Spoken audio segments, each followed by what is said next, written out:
So we're coming back to the chapter Mishnah 2 and chapter 3 of Pirkei Avot. This idea of Rabbi Hanina, based upon the prophet Habakkuk, that human beings, men would swallow one another alive if not for the fact that there is a strong government.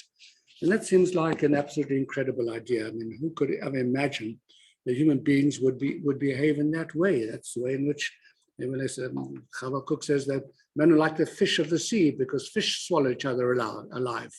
But human beings surely don't do anything like that.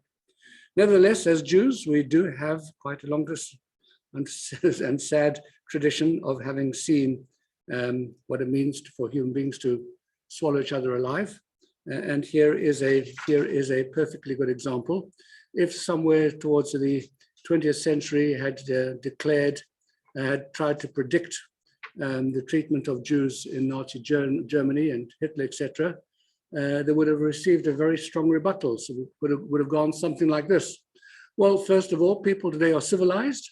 We're educated, civilized human beings who believe in justice and morality, and we don't go about harming other people and putting them to death. And secondly, while civilized people might engage in war against an enemy, they certainly wouldn't behave in that way against their own neighbors, surely, fellow citizens, non-combatants. And they would never do anything as atrocious or as heinous as destroying innocent women and children. And thirdly, what makes your prediction and your claim obnoxious and unbelievable is your suggestion that civilized people would destroy human beings so fiendishly by putting them into concentration camps or into gas chambers or into ovens and into mass graves. And further, the most absurd part of it all is that you have given no motivation for your prediction.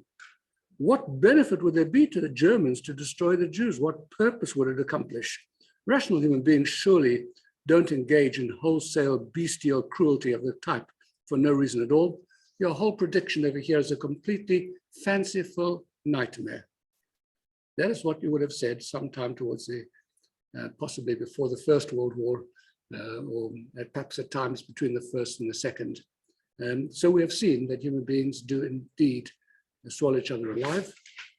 And I mentioned this in the Holocaust Memorial Week particularly, and that is why Rabbi Hanina says you have to pray for the welfare and the strength of a government, because without in that instance, it happened to have been the government. But under ordinary circumstances, governments are supposed to be there to protect their citizens. And that is thankfully what we have in this country.